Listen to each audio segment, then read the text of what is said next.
good morning everyone. Good morning, babe. Good morning, Don. Good morning, IL01. Napaka-sexy mo talaga. So, good morning. Dito kami ngayon sa hotel namin. Yan ang hotel namin. Meron kami nirentahan na sasakyan pero hindi ko alam kung saan. Pero binigyan ako ng susi. So, hahanapin natin kung saan ang magtunog. Yun yung sasakyan. So, what's up mga katagsaya? Andito naman tayo, Gabuilas and LJP para gumala. So, before anything else, kailangan muna natin manap ng makakainan. So, ayun na nga, kita na nga kami ng aming makakainan. Siligan ni Gian. Ayun na nga, pumipili na nga si LJP, siya kasi doon ng kanilang kakainin.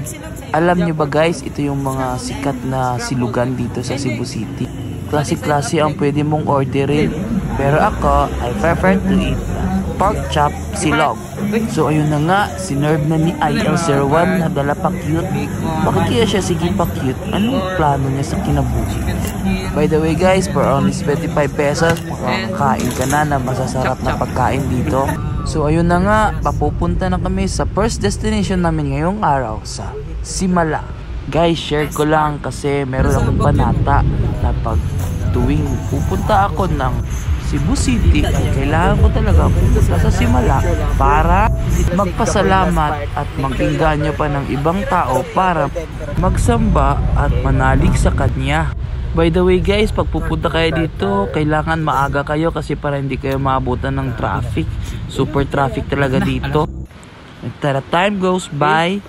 Andito na nga kami sa Simala. Ayan na nga si IL01. Polo pa rin ang baon. At pumorma ng pumorma. So ayan na nga, paakyat na kami kay Mama Mary. Humalik at magsamba. By the way guys, pag pupunta kayo dito, umakyat talaga kayo dito para sulit na sulit yung punta nyo. And then again, magsisindi na tayo ng kandila. Brown? Brown no yan, brown. Brown. Single. And then the time goes by, pauwi na tayo at dadaan tayo dito sa Karkar para bumili ng pasalubong. Bilang kilo, te? 900?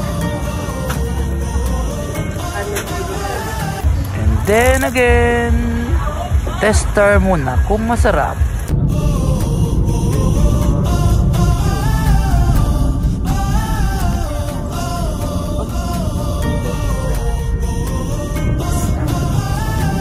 Iba ang ruta namin.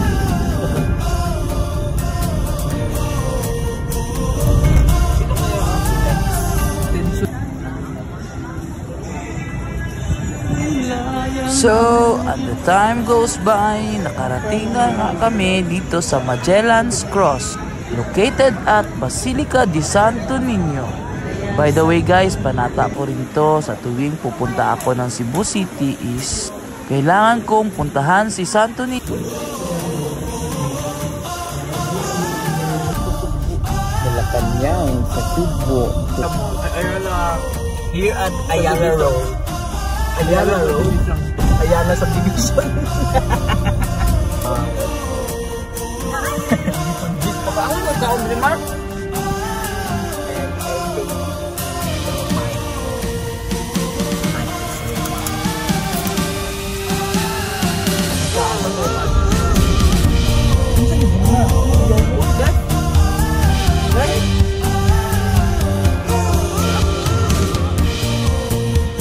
So ayun na nga, andito kami ngayon sa Tops of Cebu.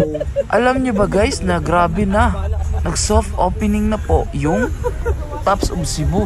Alam nyo ba guys na world class na yung datingan ng Tops ngayon. Subalit datapwat meron na siyang entrance ngayon. And then again, andito na kami sa restaurant nila para kumain. At meron pala kaming kikitain ngayon guys, yung uncle namin na si Kuya Gerald. Good evening! Reservation ni Gerald. Pa-reserve na daw siya. Nandan siya sa Sud. Thank you. Ay, nag-view doon. Part. Ba't naluya ko sa view man? Ayo, naluya ka sa view o sa na view? Kasi lahi na view na pag yung ginagawa. Okay, andito na tayo ngayon sa Tops Overview. Tops ako.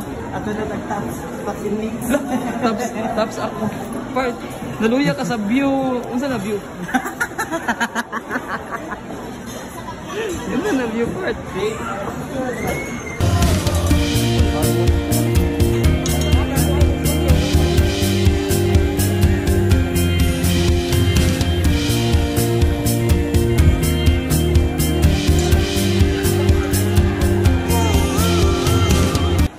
So ayan na nga, andito ng order namin. Andito naman si LC Road para magpaulaw-ulaw.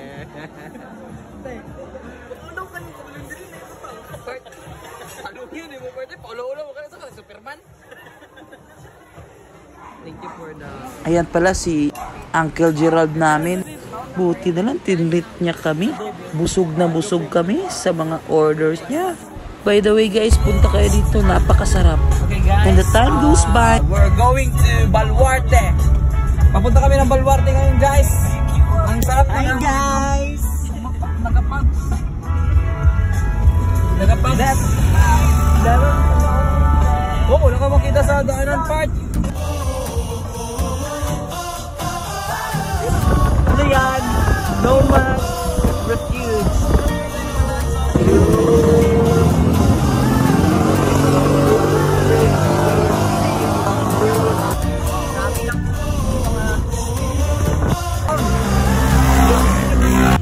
So ayun nga guys, andito na kami ngayon sa Baluarte. By the way guys, ito pala yung famous para sa mga nagmumotor dito sa Cebu City. Dito sila nagtitipon lahat at nagkakasayahan at naglulumbaan. Di na pala kami pumasok dun guys kasi madaming tao at umuwi na lang. And then the time goes by. Meron kaming isang pinuntahang pagkainan, sobrang sikat pagdating sa larangan ng street foods dito sa Cebu City. Kusina ni Kuya Usting.